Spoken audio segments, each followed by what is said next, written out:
muito bacana estar aqui com vocês, poder, de fato, atingir muita gente à distância, né? Então, alguma coisa positiva desse afastamento todo, né? Estou no Instituto desde 2001, sou responsável pela disciplina de paisagismo, que eu prefiro chamar de arquitetura da paisagem, e é uma coisa que já mudou em alguns documentos dos arquitetos urbanistas, e a gente pretende que consiga também mudar no próprio Instituto. E a minha fala, ela vai um pouco na direção dessas atribuições profissionais que o arquiteto urbanista tem. Ou seja, o que faz um arquiteto urbanista? Um arquiteto urbanista projeta espaços, não é? Estas coisas que a gente passa por, não é? Que não são só as casas, as coisas edificadas, mas, no meu campo disciplinar, os espaços livres. As ruas, as avenidas, as praças, os parques, não é?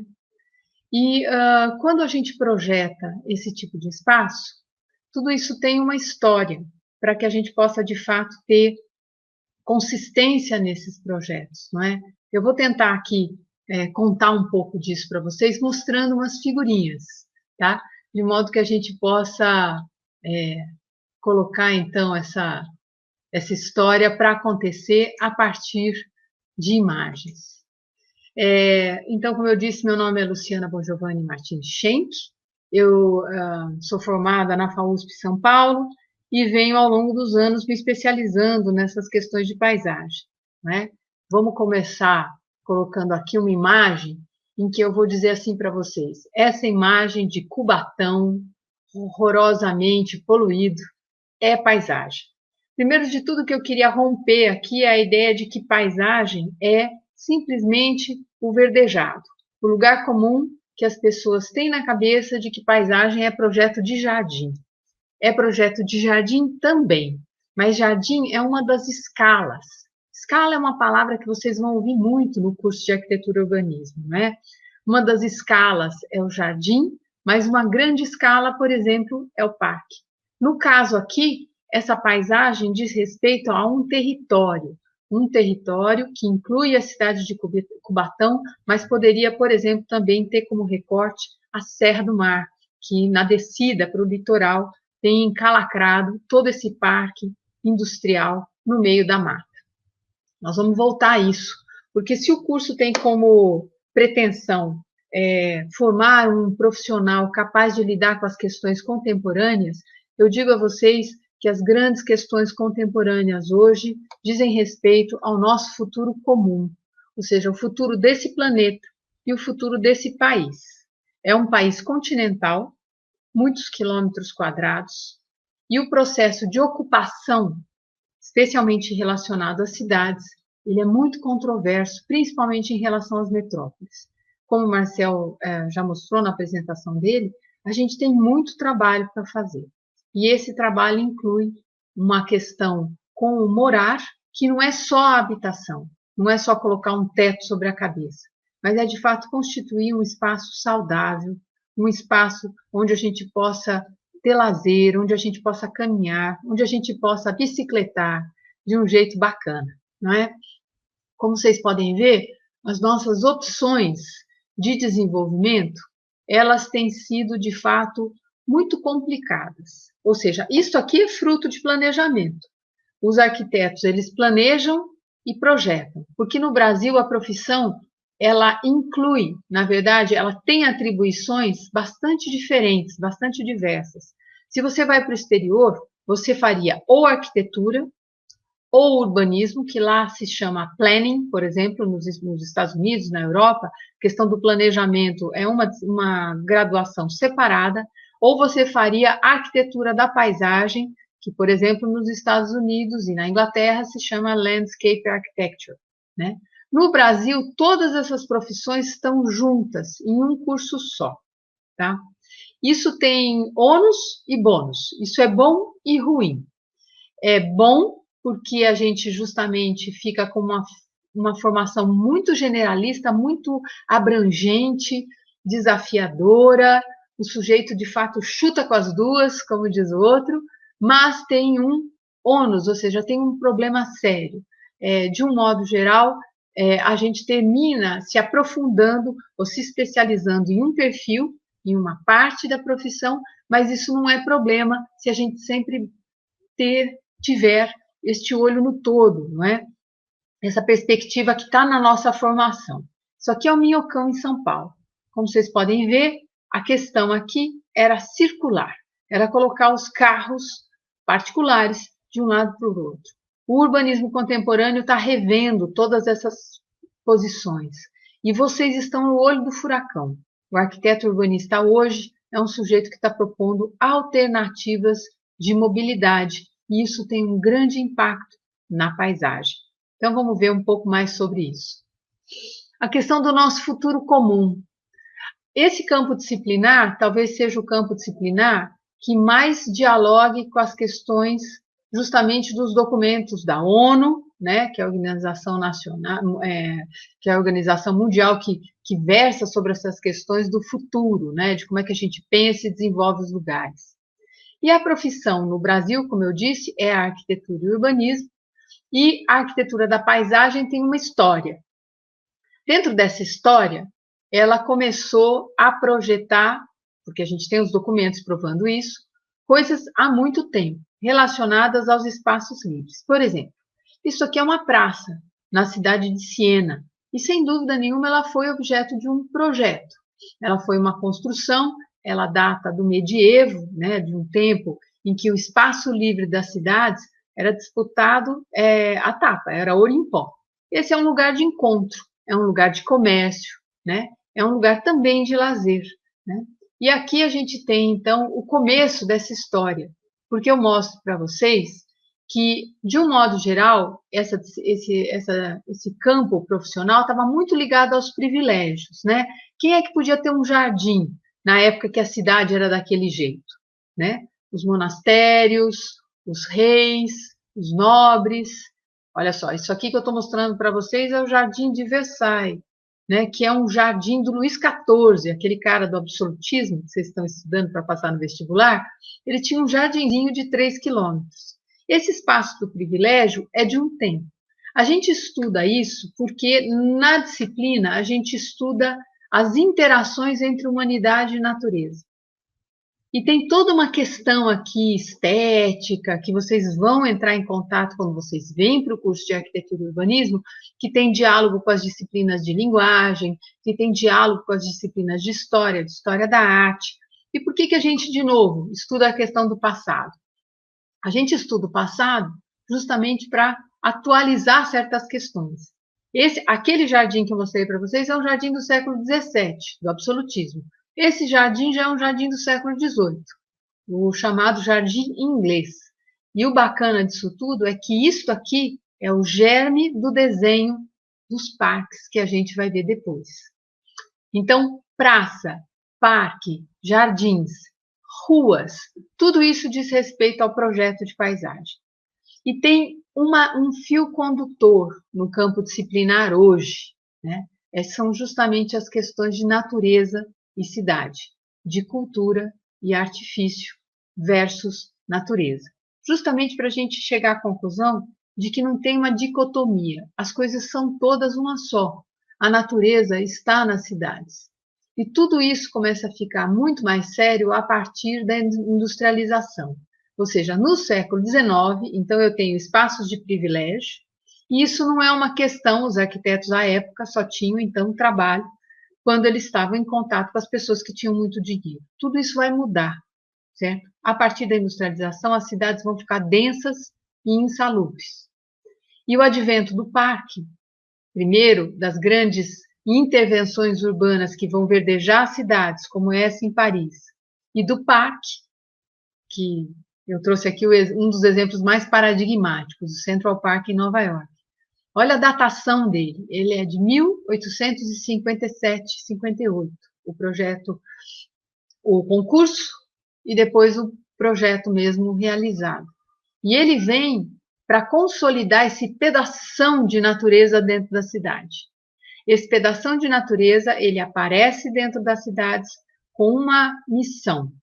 ele tem uma missão infraestrutural, e quando eu disser infraestrutura, eu estou falando, por exemplo, da água que Manhattan bebeu até outro dia. Isso aqui é o reservatório antigo, e quando o projetador, que se chama Olmsted, fez o projeto desse parque, ele fez um buracão para se ter água para a cidade. E plantou muita árvore em volta, para a qualidade dessa água ser muito boa.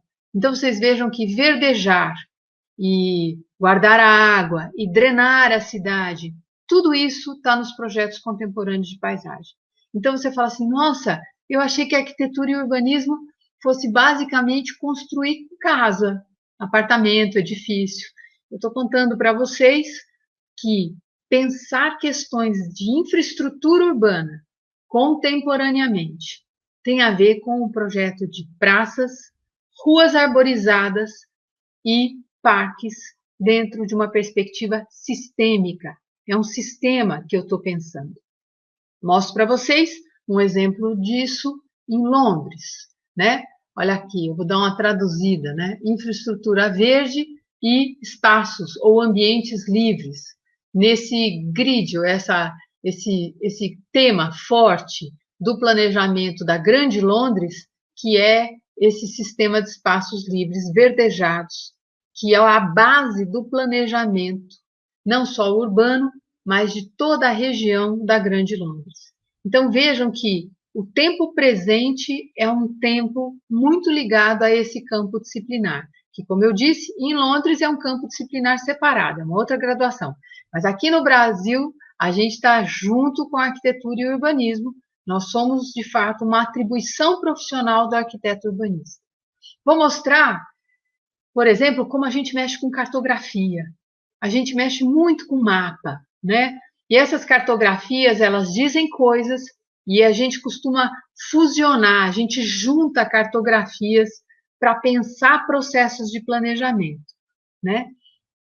Eu vou mostrar um processinho de planejamento para vocês ficarem com água na boca. É uma cidade na Espanha que se chama Vitoria-Gasteiz e ela é um exemplo. Ela tem mais ou menos o tamanho de São Carlos, 200 mil habitantes, e vocês estão vendo aqui um planejamento de cidade, olha só que bonito, tudo que vocês estão vendo verdinho aqui é o sistemão verde dentro da cidade. Isso aqui é a cidade original, muito mais juntinha as construções, depois a cidade conforme ela foi se expandindo, e esse anelzão aqui em volta é a agricultura urbana, ou seja, a comida tem que estar perto do lugar onde eu vivo, a comida plantada organicamente salvaguarda a qualidade da água que a gente vai beber, tudo isso tem que estar ligado a um sistema de rios e riachos que cortam as cidades, a cidade, e também tem reservatórios na parte que faz esse anel. Aqui eu vou juntar a questão dos caminhos, porque esses caminhos eu tenho que ir a pé para o meu trabalho, eu tenho que morar perto do meu trabalho, eu tenho que passar em lugares bonitos, verdejados, conforme eu vou trabalhar. E aí eu mostro para vocês que essa disciplina, ela não mexe só com cartografia, ela faz isso que a gente chama de trânsito de escalas, ela projeta desde o planejamento até o desenho. E aqui eu já estou mostrando não o desenho, mas como os lugares são. Olha a qualidade dessas ruas, olha a qualidade desses percursos. Um arquiteto urbanista desenha essas coisas, todas elas. Também desenha o sistema de parques ao redor de uma cidade.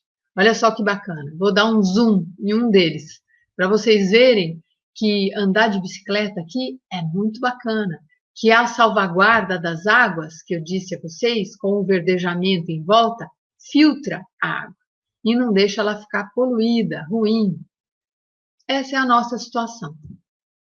Em contraponto a tudo isso, o nosso processo de desenvolvimento de cidades foi canalizando os rios e impermeabilizando as cidades. Conforme eu impermeabilizo, eu faço a água que chove lá no alto da montanha, eu faço com que ela chegue rapidinho na várzea, no ponto mais baixo.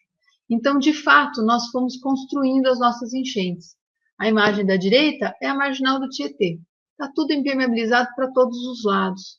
Então, é de se esperar que todo janeiro a gente boie. Então, a disciplina, eu vou mostrar São Carlos, a disciplina tem essa perspectiva de mostrar historicamente como a gente foi construindo as nossas enchentes e o nosso conflito com o verde, né? O nosso conflito com a natureza, a nossa perda, porque a gente foi perdendo nesse processo. Só que não tem que demonizar esse pessoal que fez desse jeito.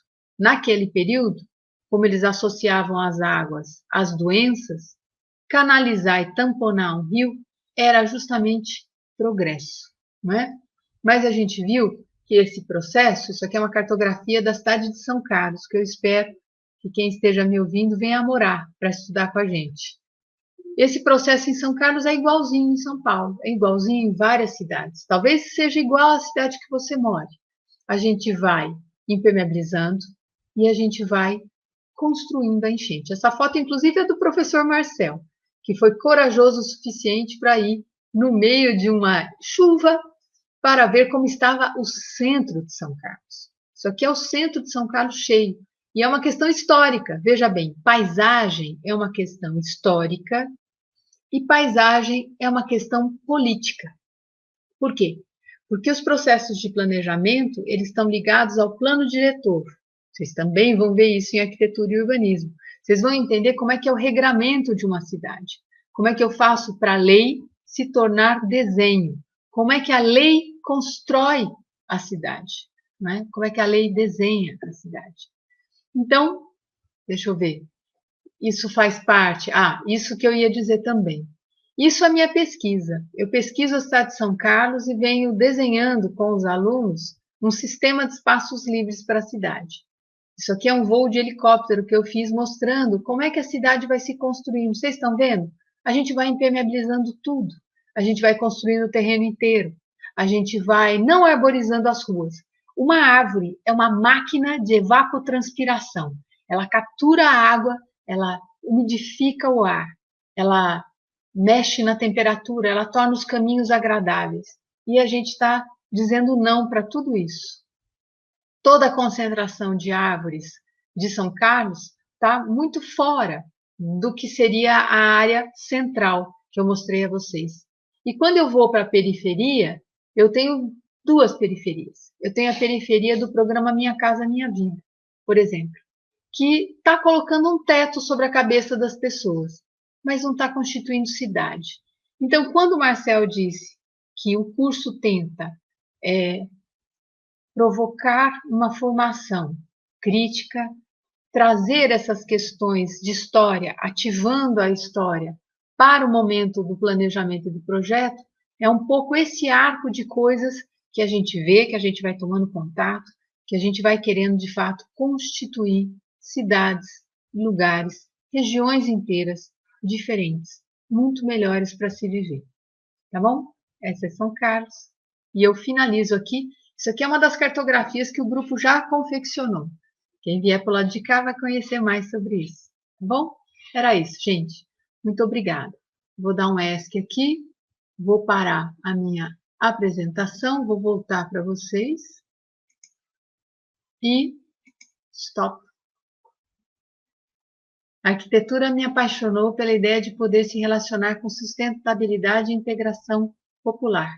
A Camila está nos perguntando como se dá a formação voltada para uma arquitetura verde e o mercado de trabalho hoje em dia.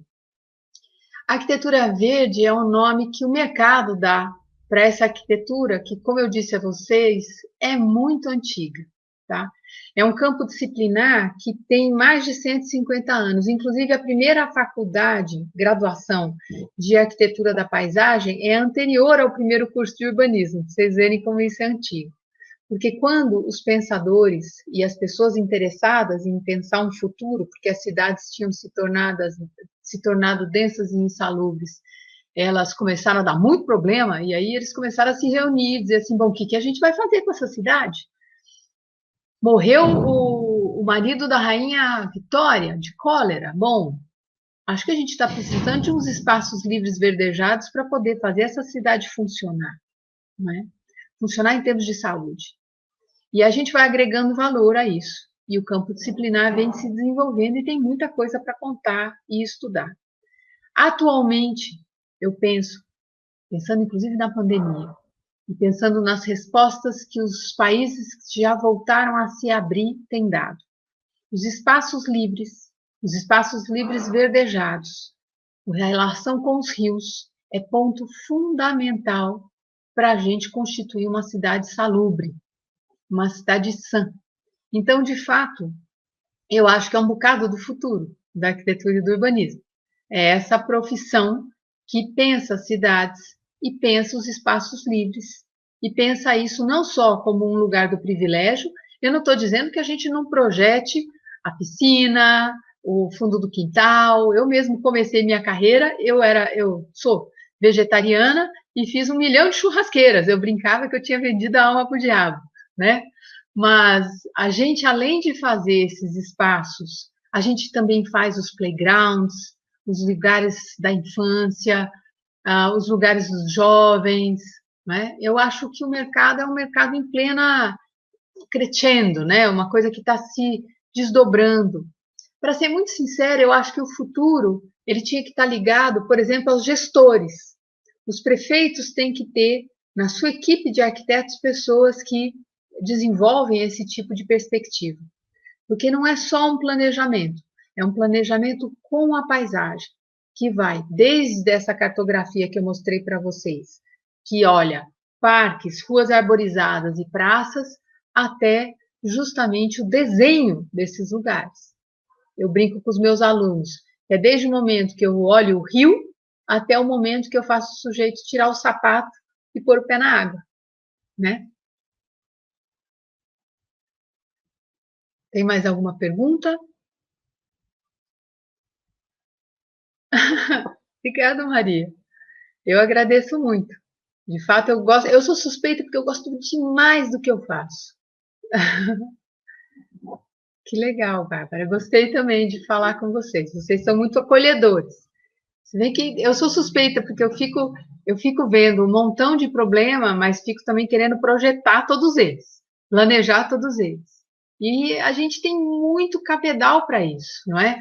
Eu tenho estado em contato, inclusive, com muitos arquitetos urbanistas da América Latina. E tem uma união linda acontecendo aí. A gente precisa constituir os nossos modelos, desenvolver os nossos modelos. Porque os modelos do exterior são do exterior. A gente tem que criar, por exemplo, toda essa arquitetura verde, que eu prefiro chamar de arquitetura da paisagem, algo para o tempo e espaço brasileiro e para os nossos rios, por exemplo. Os nossos rios são de trópico. Os rios de trópico têm um pico de água muito rápido. Como é que a gente resolve isso? Tem gente que acha que resolve com piscinão. Quando eu digo gente, são as pessoas, por exemplo, que fazem cálculos de vazão, e em geral são pessoas ligadas à engenharia, né? Se faz o cálculo de vazão e se faz um piscinão, que é um concretão ali para receber toda essa água. Mas imagine que eu possa pensar que todo esse cálculo possa ser utilizado de fato em várias lagoas e que isso se torne um espaço de vida. E quando eu digo vida, não é só a vida humana, é a vida da bicharada toda e da fauna e da flora que faz, que consolida um cotidiano diferente. O nosso cotidiano é muito miserável, falta muito, não é? Falta muito para a gente ser de fato feliz coletivamente. É isso que o arquiteto urbanista faz. Sonha e projeta. Que legal, Carol, bem-vinda. Falou? Se alguém tiver mais alguma pergunta, se a gente tem especificação vegetal, a gente tem também, mas em geral em optativas, né? A gente explicou um pouco o curso, nós temos as obrigatórias e as optativas, a nossa carga horária de paisagem não dá tempo de dar essa questão das especificações de espécie, aí a gente faz algumas optativas, eu dei uma no semestre passado, quando a gente ainda estava todo mundo junto, foi muito divertido, e que legal, olha lá, o Mafra também está apaixonado pelo curso, eu também sou suspeita. E aí o bacana é quando a gente faz esse trânsito de escalas. No segundo ano, na disciplina, a gente vê mais praças e ruas, e no quarto ano a gente vê ambiente e parques. Então, e nas optativas a gente trama todo mundo, mistura professores de um tipo, de outro tipo, e faz coisas bem bacanas, né? Acho que é isso, não é? Eu vou... Ah, essa é uma pergunta recorrente. Preciso necessariamente saber desenhar bem para fazer o curso? Olha, eu tenho clareza, hoje em dia, que não. Eu fui uma pessoa daquele tempo em que você fazia um exame de desenho para entrar na FAO, que foi onde eu fiz o meu curso. Ainda estava engatinhando, o curso aqui em São Carlos estava na sua primeira edição, quando eu prestei USP lá em São Paulo. E teve o exame lá de LA, que chamava, né? E eu desenhava, eu gosto muito de desenhar, na verdade, o meu digníssimo esposo é um desenhador, assim, o tempo inteiro, onde ele está, um guardanapo, ele está lá desenhando. E eu também gosto muito de desenhar. Desenhar é uma manifestação, é um jeito de você, é uma linguagem, é um jeito de você se comunicar. Eu acho que isso se desenvolve, tá? Tem um momento em que você parou de desenhar, porque certamente você desenhou quando criança. E, em geral, isso bate com o momento em que a gente é alfabetizado, não é? Essas manifestações que eram não verbais, elas vão sendo emudecidas. E o nosso curso ele tá preparado para fazer você voltar a desenhar, você voltar a se manifestar através dessa linguagem. Porque, por que ela é importante? Porque representar o espaço, para nós, é uma questão. Ou seja, como é que você mostra para as pessoas como é que você quer que aquela praça seja? Né? Eu podia ter colocado alguns desenhos nossos aqui, no meio da apresentação, vocês me perdoem. Eu prometo para todo mundo que na semana de calor a gente já coloca um montão de projeto mesmo nosso com desenhos nossos. Mas não precisa ser bonito. Essa ideia do desenho bonito é que, de algum modo, o curso de arquitetura também ele provoca uma fenda e vai desconstruindo. Vocês vão ver os desenhos da Lina Bobardi, por exemplo, a arquiteta que o Marcel conversou com vocês, ela fazia questão de continuar com um desenho quase de criança. Porque, bom, primeiro porque tem uma história do porquê, né? Ela estava ligada ao movimento moderno, etc, etc. Mas porque o importante é conseguir se manifestar, né? É conseguir se manifestar, é mostrar como é que você quer que aquele espaço se transforme em um lugar. São coisas diferentes, né? O espaço tem um quê mais abstrato e o lugar ele já vai ganhando qualidades, né? Ele vai consolidando esse projeto de experiência. É isso que a gente faz um projeto de uma experiência. Como é que você quer que aquela pessoa caminhe ali? Como é que você quer que a pessoa, que ela seja convidada a sentar naquele banco, enquadrar aquele lugar com um olhar? É muito bacana. Eu sou suspeita, eu gosto.